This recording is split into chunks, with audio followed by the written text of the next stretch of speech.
you and I have been working together for a while now, and you've gotten to know me really well, but I haven't gotten to know you or so much of your story and of your own awakening and how you got into what you do. So if you could just explain to our listeners kind of what you do to start and who you are, that would be really helpful. Yeah. Okay. Where do I start with that? So hang on, there's some stuff happening on my computer here that I need to mute. So I guess I would call myself an intuitive energy healer. And where did my journey start? Do you want me to start with like how I work with clients or where my awakening Your own process? awakening. Yeah, I would love to Okay. hear about your own awakening process because I think So it's interesting to hear everybody's stories and how that came about yeah, and when in your life, because it happens differently for everyone. okay. Yeah, definitely does. So first of all, I think the definition of awakening definitely it's very different for everybody. You know, you hear online that you can have your like Kundalini awakening, or you just have this kind of like thunderbolts come out of the sky, and you have you know, all of a sudden you're awake. That for me, that wasn't the case. It was a series of shifts and cycles of energy as I know it now.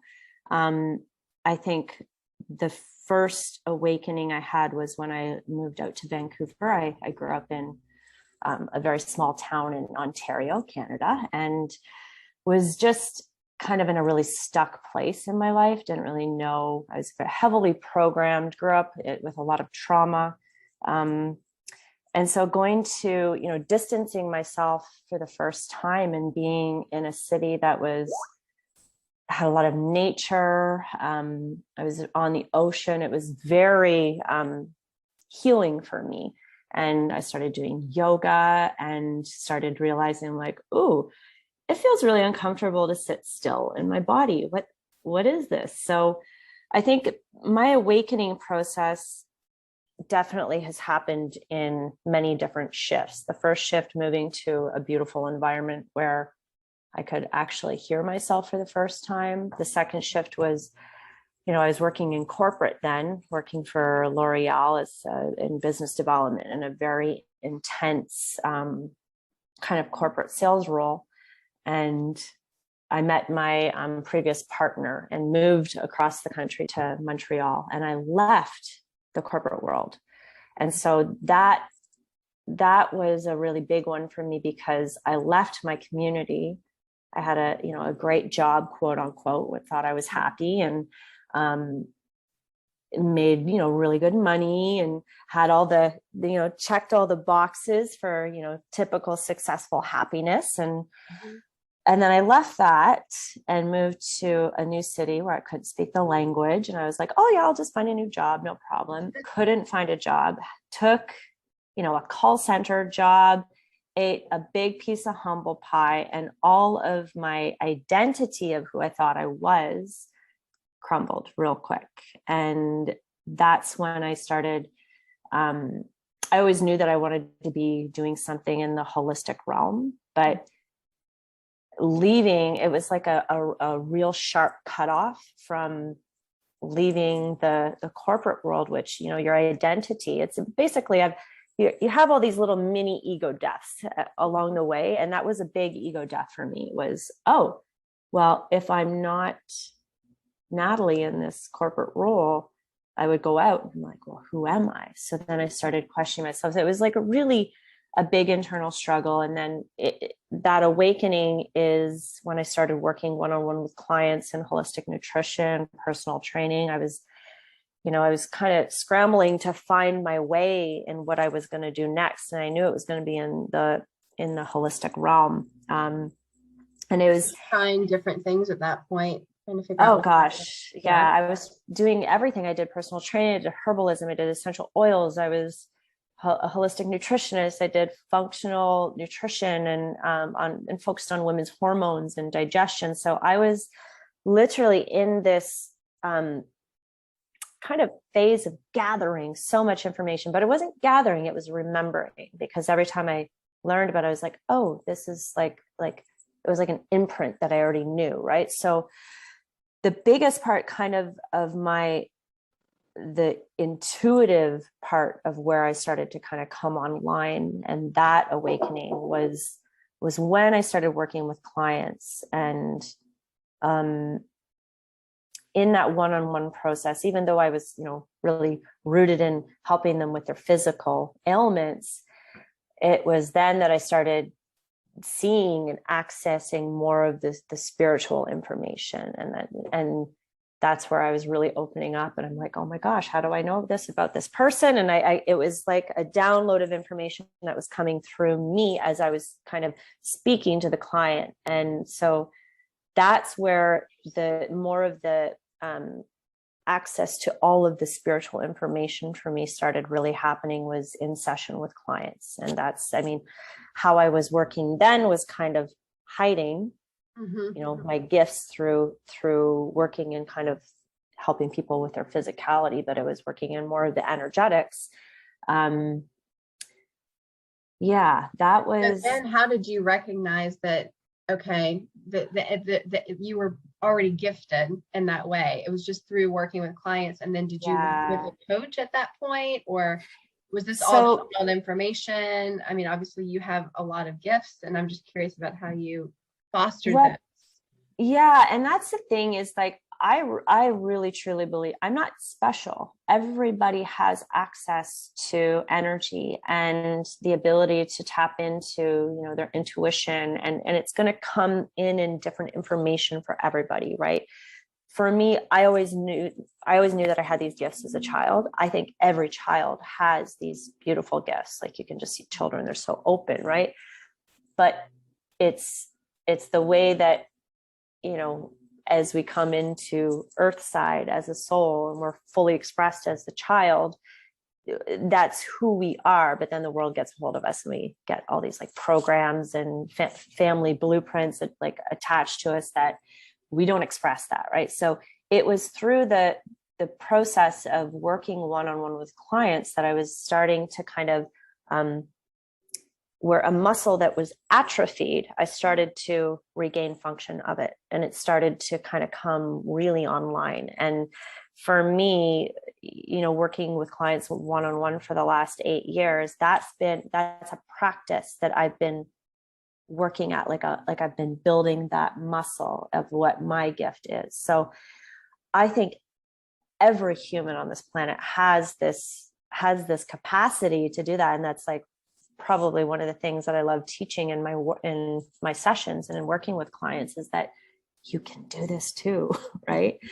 So part of that awakening process for me was very challenging. And I went through what was living in Montreal. Then I moved to Chicago after that. And I remember I went to a healer, a very world-renowned healer that who's my mentor now. His name's Kurt Hill, and he's based in Chicago. And I went to see him, and he was like, we should probably get you some training on your gifts. And I'm like, what do you mean? He's like, gifts. I'm like, what are you talking about? He's like, you have a lot of energetic gifts, and if you want to understand them, do you want to work under me? So I ventured into a 3-year program called Advanced Psychosomatic Character Therapy. And it really, where I was working already in my knowing, or in the abstract world of intuition and kind of pulling in information, I was now taking this course that gave all the science and the languaging around what I was seeing and what I was doing. So it gave me a lot of confidence, because I was like, ooh, this is matching. I've got these gifts and I'm doing this already. And then now I've got the actual science behind what I'm doing. So that was really kind of a beautiful synergy for me to kind of have the 3D kind of physical world give me languaging for the abstract place that I was already kind of dancing in. So yeah, that's kind of my awakening. It's a series of, and I think the awakening process is really different. Some people enter it where they have a nervous breakdown, or they have depression, right? And that is really the beginning of their awakening, which is kind of like the backlog of emotions that they haven't felt. For some people, they get physically sick. That's their awakening. And that's actually probably was the beginning of my awakening, because I was struggling with hormones and digestion, that I was trying to go on the physical plane to fix it. So I think everybody has such a different and unique way of waking up, right? And it's Absolutely. Yeah, I think you and I have a similar path to awakening. I mean, mine started over a decade ago with, like you said, with basically my body, my physical body, doing yoga. I was also into personal training. I was a personal trainer for, a few years in college. And that's about when I started to have my first awakening, was when I was working with the physical body and, realizing that I could, control what went into my body, and it made me feel different. It made me feel better. And I had that same mentality of, when I first started personal training, I thought yoga was a joke, because I me wanted too. to do high intensity marathon training, and I was a marathon running coach for years, and it was like the harder and faster, the better. And then when I started to break down, my body started to break down, and I had to leave that job because it was so intense. It was just too much for my energetic imprint. I'm not actually a high energy person, really. So I ended up leaving that and going right back into something else high intensity in the corporate world. So, Yeah. and, still hadn't figured it out yet, but I was starting to awaken. And then, like you said, gathering so much information, just immersing myself in learning for years while I was working corporate for many years, and almost withdrawing from society for years just to learn. Yeah.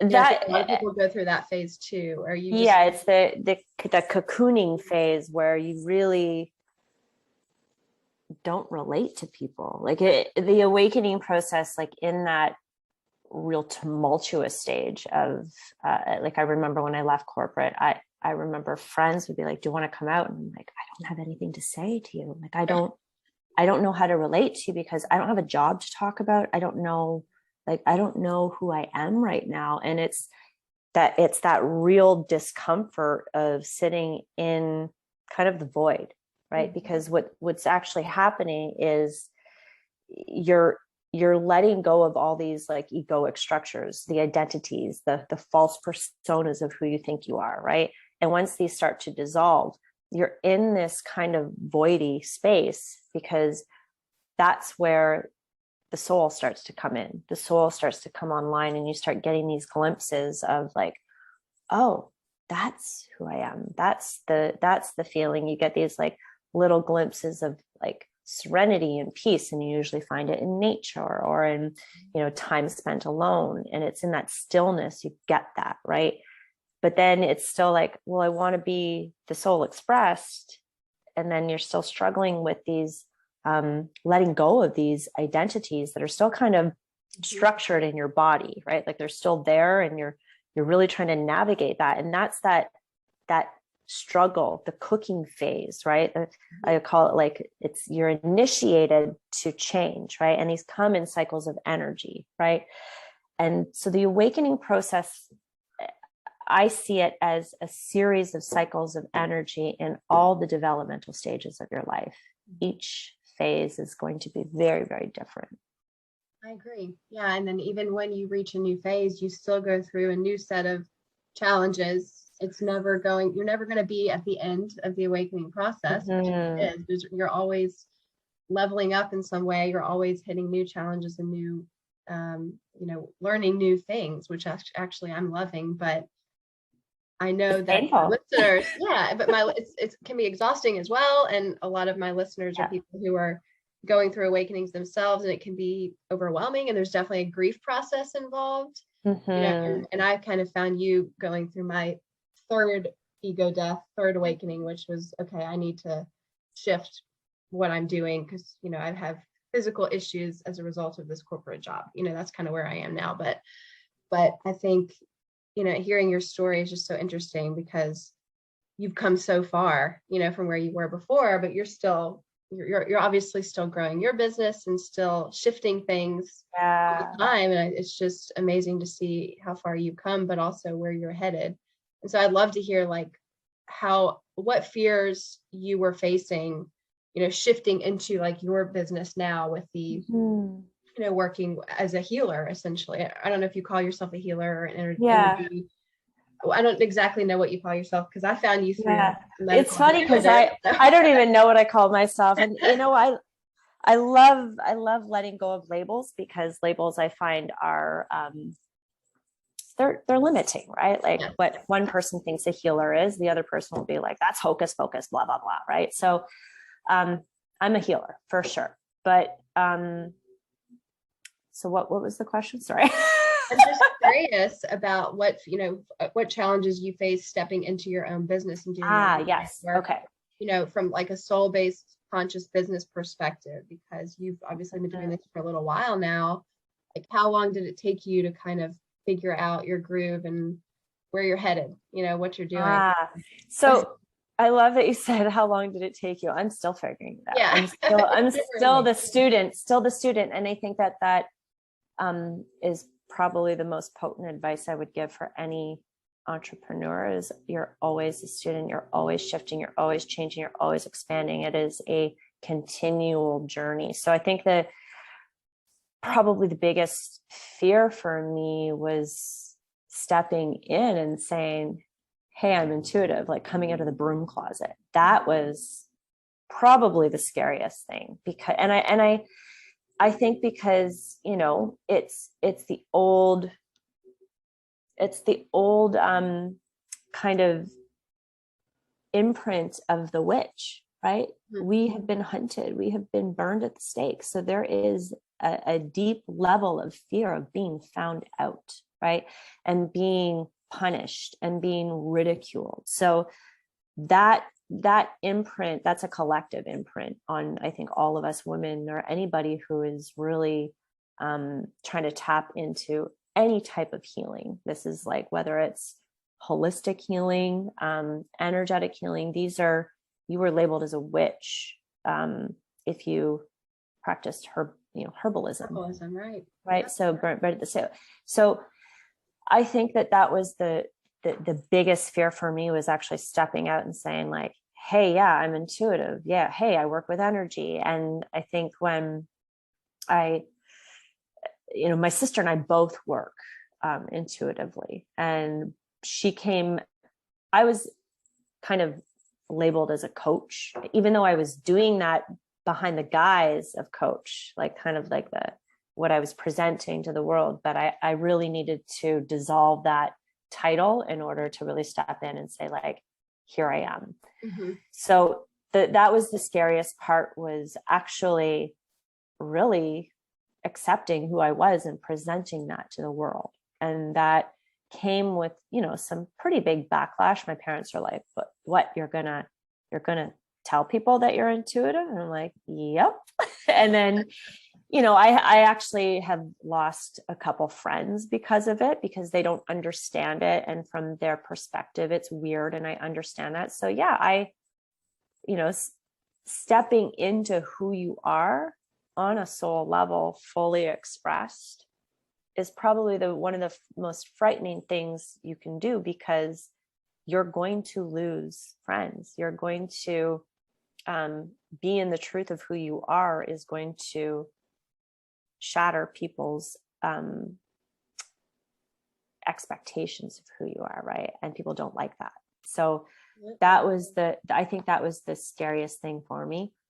But it was the biggest thing that happened in my business, because it catapulted me into a state of like, my business catapulted financially successfully, because I actually came out and became myself. Like, whoa, what a concept. So that was probably the biggest fear that I had, was actually being me.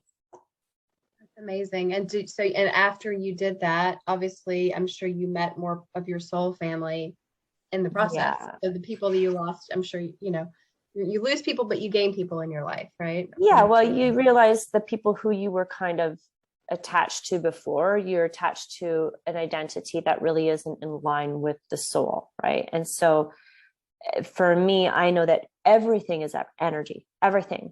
the thoughts we think are projections that we put out into the world. The unconscious stagnancy within our body is the magnetic parts that pulls this reality to us, right? So if you are operating not from the self, not from the I am, not from the soul, you're operating from a structure of an identity or a construct outside of yourself. Energetically, that's not going to happen for you, right? And I would say I was successful, but I had like mediocre success in my business before that. It was kind of touch and go. You know, I had a child in there. That's kind of hard to juggle. But then when I actually stepped into who I was energetically, that is when people found me. I didn't even have to do much. It was magnetizing. It was magnetizing. So it wasn't like before in my business, I was really like kind of pushing that patriarchal kind of hustle that I took from corporate and brought it into my business before. And I was like, I got to do this and I got to like really push, push, push. That's where I was functioning from when I just kind of stepped back into myself and became myself and expressed myself as I am.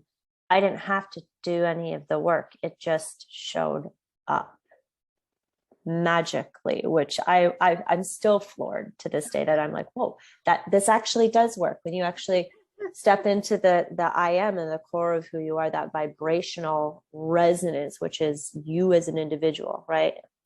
That's who you are. When you step into that and start expressing in that way, and I'm still learning how to express that. It's a journey. That's when everything shifts energetically. It's a completely different thing. We kind of moved anyway, so we can move into speaking about energy because we already have, you know, because it's all interrelated, it's all connected.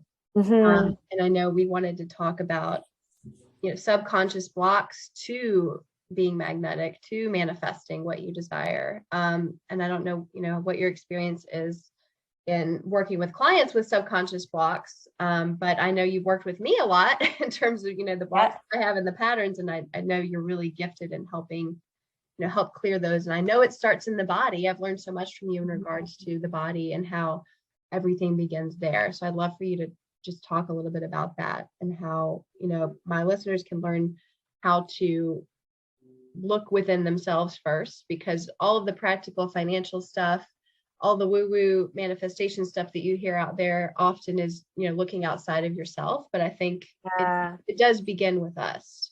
Yeah.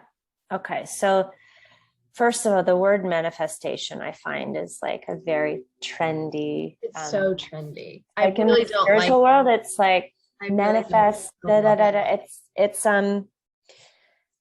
so if you look at manifesting and you think about like you know, practitioners and big spiritual gurus like Eckhart Tolle and you know, The Secret, they kind of really focus on, well, it's kind of like what I would say is this toxic positivity where you're like, oh, well, if I just say these mantras, I am going to become rich. If I just think of this, you know, $200,000 every day, $200,000 is going to magically arrive in my bank account. That it's like, no, it doesn't work like that. So manifestation is I like to call it magnetizing, because when you understand the energy of who you are, because you're a very multi-dimensional being, right? We are a set of frequencies and vibrations constantly interacting and communicating with the outside world, and then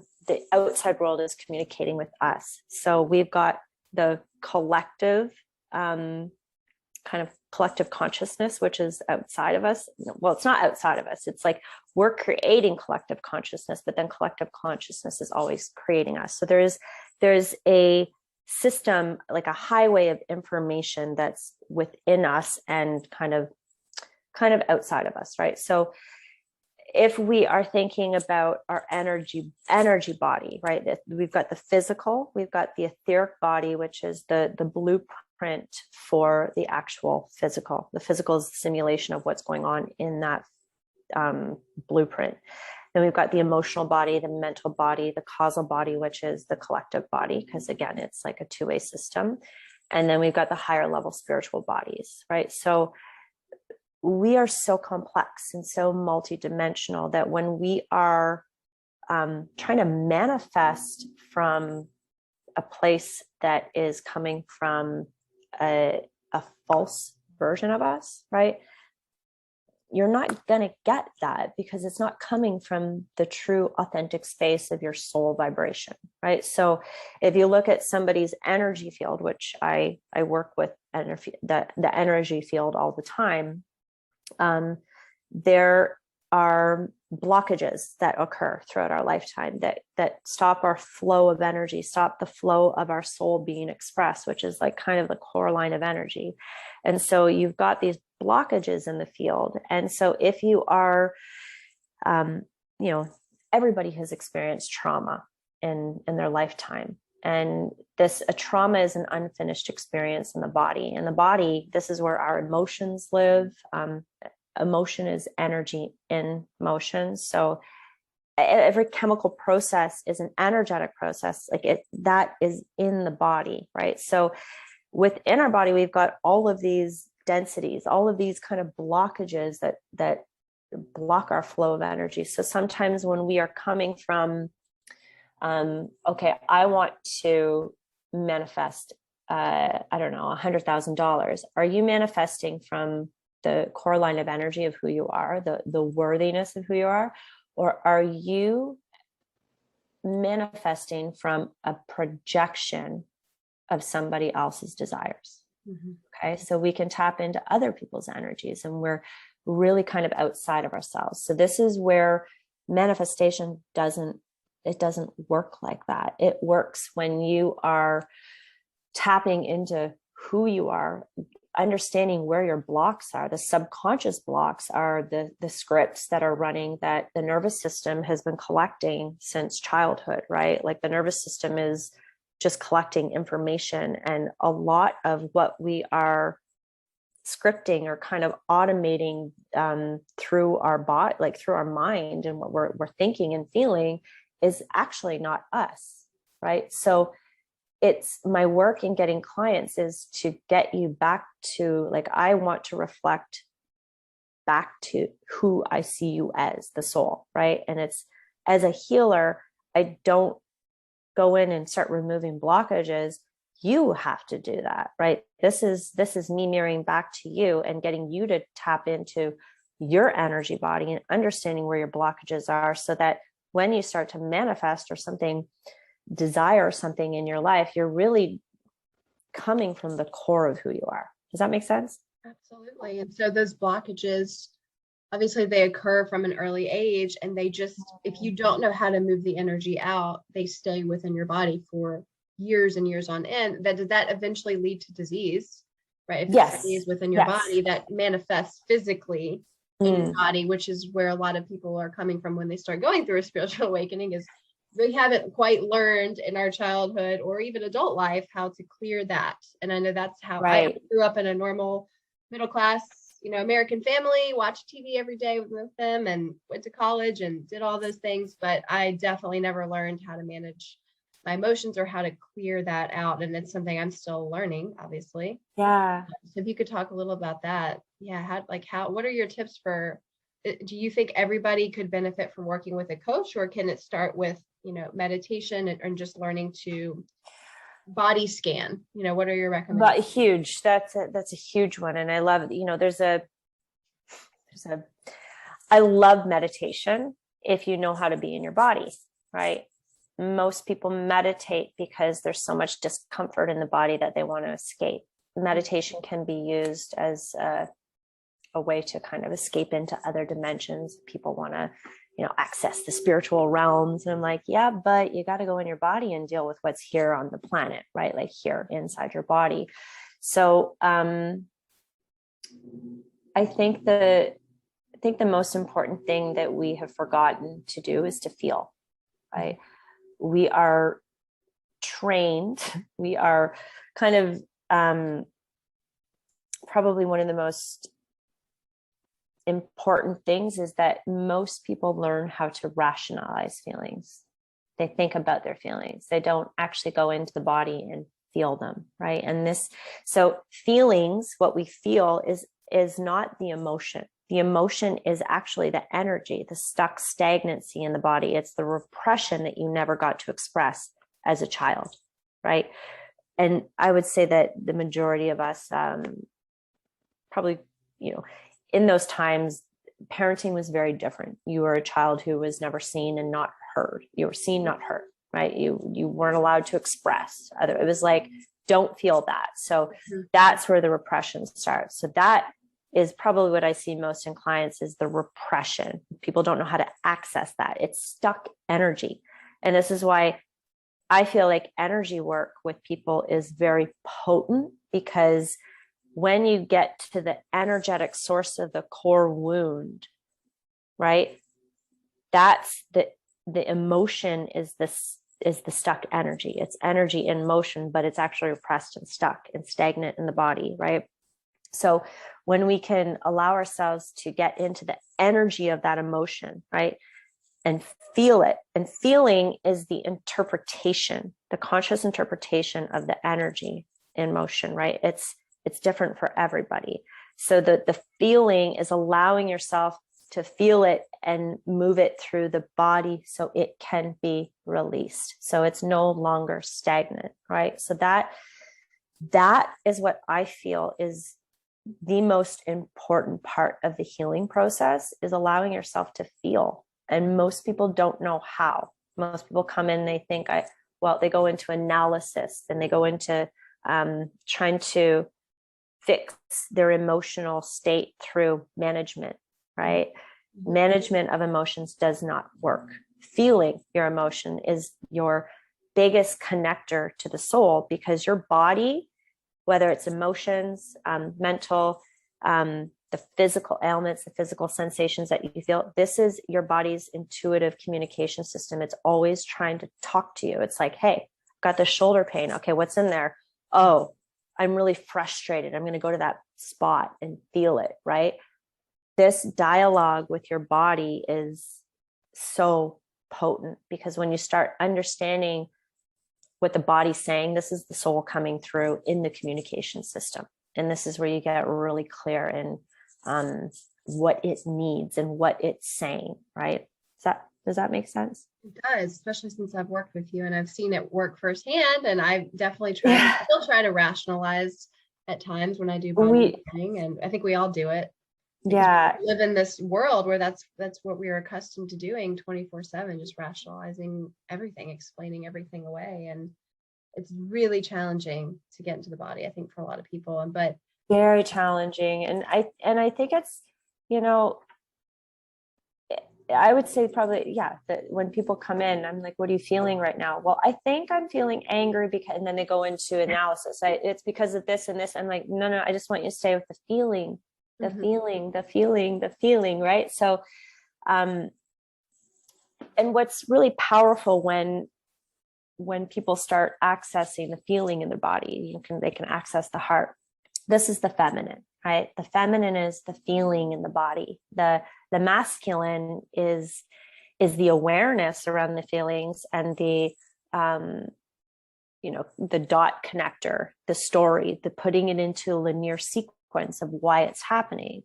But going in and feeling by scanning the body and kind of going into the story of it, or the way that the body wants to express that story. The story then comes when you start to analyze it. So analysis is very important. Rationalizing it and looking at it, that's super important, but we never go into the feminine feeling part of it, right? So yeah, and that's where the healing is, right? So yeah, so we're working with clients.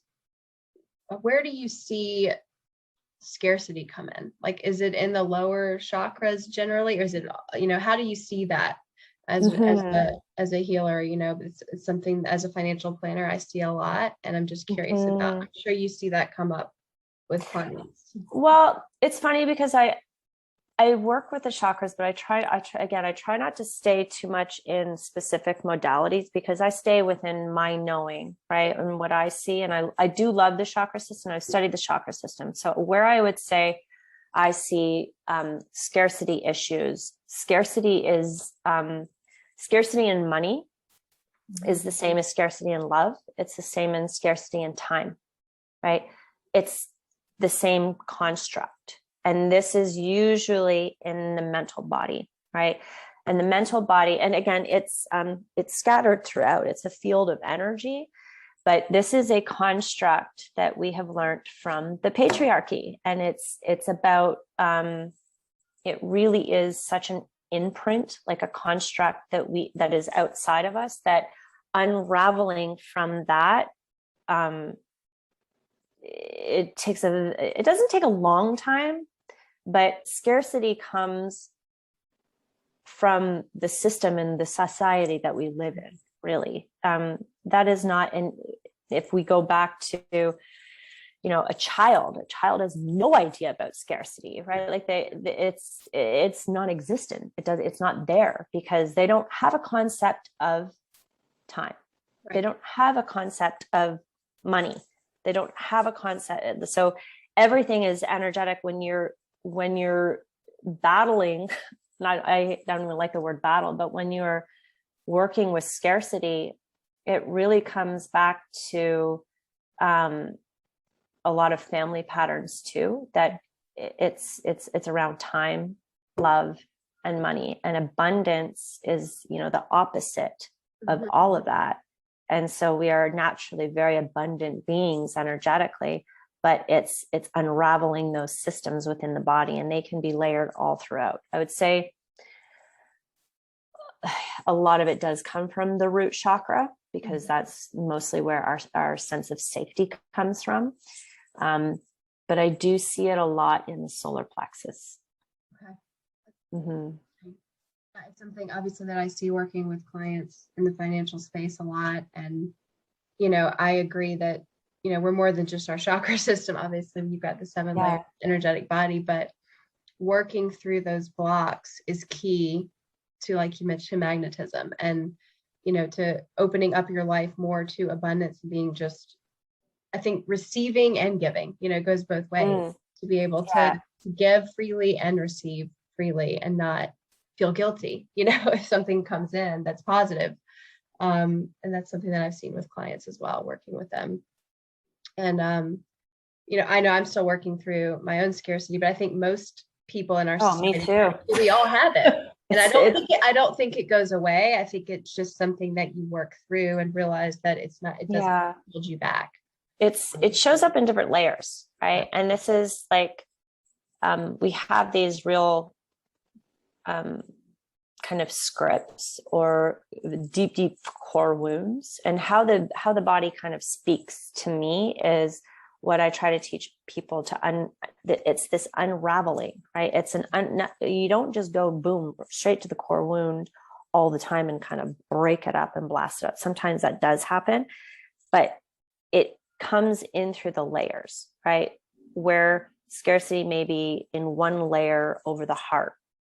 It's like, let's dissolve that. That's a very certain situation that's brought on by a certain trigger outside of ourselves. And it's making us to, the trigger is a good indication. If you're triggered, it's like, okay, where is the scarcity? Go within and figure out the unresolved issue within the body, because that's what's happening. If you're triggered outside, if you're all of a sudden worried about money, and there's something that you read or something that you watch on the news, God forbid, do not watch the news. It's like the worst. Stop watching the news right now. That's going to trigger a wound within you. It's an unresolved issue. So working in what is the first layer of that unresolved issue, that's where you need to go. Where do you feel that in the body? What is it telling you? This is such wisdom. Your body has such wisdom, and you need to listen to it. So it's like the feelings are the first indicator of what is going on. So the triggers outside of yourself, the feeling that you're having, that's an implicit memory. Okay. That's an implicit memory that once you start doing the work, you may discover the explicit memory, right? The one where you're like, oh yeah, that's a memory when mom told me that money doesn't grow on trees, right? That's imprinted in your nervous system. So as you're kind of walking through life, navigating, you've got all these triggers around you that are helping you, your body is responding to a trigger that is an unresolved implicit memory, usually to start, that could be brought into an explicit memory. Okay, does that make sense? So it's really important to understand that scarcity is all around us. It is the program in which our whole world is functioning on right now. Like, we are not in an abundance model. So that construct that we are working in right now is pretty challenging. It takes everyday check-ins with your body, being like, wow, I'm feeling this, but this is actually not mine. This is an implicit memory of a download that my nervous system picked up from childhood or whatever. So that people are taking the time just to be still, and I think that's the key too, just to be still and to listen and to take space for yourself. Because with the society we're living in right now, it's, go, go, go, turn on Netflix. There's just so much to do. Yeah. So few people are sitting back and taking the time to listen. I think that's key. Yeah. They're really, and that's where most people are operating outside of themselves, because they're in these automatic behavioral loops, right? They're in automatic thought pattern loops that are creating their reality. And that's not your true reality. That's not the soul that you are, who wants to be expressed to create the new reality for you. You are in a construct outside of yourself. You are in a behavioral loop that's not really working for you.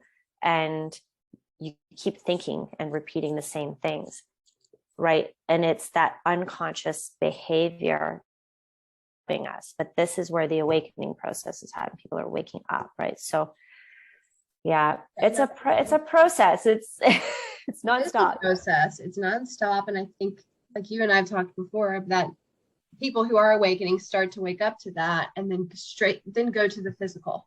Okay, let me work on the physical. I'm trying to figure this all out. This isn't working for me. I need to do all these things differently. And we're always going maybe to a different doctor, or a different practitioner, or a personal trainer, or even a therapist, but it's all, let me work on my physical body, try to figure all this out, what's happening to me, instead of feeling and going inwards, And I love that you just said that, because we've grown so accustomed to compartmentalizing everything. Like, we're like, oh, well, I feel sick, so I'm going to go over here and do that. And that's kind of what the modern medical system is set up. It's like, well, you have a heart problem, it's going to be dealt with the heart. And I'm like, yeah, but the heart's connected to every other thing in the body, right? So it's this kind of categorization, like even when you go to therapy, you sometimes, depending on the therapy, you're working in one area, which is kind of the mental body, right? And the emotional body, if you have somebody who's working somatically. But then there's the energy, and then there's your physical body, and then there's the spiritual body that's all kind of layered all on top. So it takes an all hands on deck approach to really unraveling the version of you that you want to be expressed, right? Absolutely. And I think everyone is in different stages of waking up to that. And obviously your work is really important there, because you're helping others work through the energy. And so how can people find you if they want to work with you? So you can go to my website, nataliedick.com. I have an inquiry call. I just set that up. So if you're interested in working with me one-on-one, I have packages. Soon I will be having a course coming out in January, learning about the multidimensionality of who you are. So all aspects of you, which I'm super excited about. That's going to come out in January. So if you want to get on that wait list, I'll probably have a link on my website soon. So, and you can find me on Instagram. I am Natalie Dick. Awesome. Well, thank you so much for sharing your insights on energy. I know I really appreciate all the work you've done with me. Oh, thank you. It's been fun. Continue working with you, but we're so grateful to have you on the podcast. And I hope Hey guys, just a little update on my conversation with Natalie. That was way back in the fall of 2021 when I first launched the podcast. And so you can see we weren't doing video at the time. So I had to go back and grab that video so you can see like we're not prepared. We're not looking at the camera because we hadn't planned on posting it, but I decided to start this YouTube channel. So bear with me because it does get better. But I also wanted to give you an update because I've been working with Natalie for about a year and a half now, I think. Well, a little over a year. And I was able to be a part of her pilot group program back in January, and it has been phenomenal. We just wrapped up and really, really incredible for diving deep into your own awakening and your own healing. So highly recommend her programs. I am also participating in her next group pilot program, and I work with her one-on-one. I think we all need a coach. We all need a mentor, and you can find someone who resonates with you. I myself am a coach, but I have a coach, right? And I wanted to make sure you guys understand that's how you become an embodied human being. That's how you continue to grow.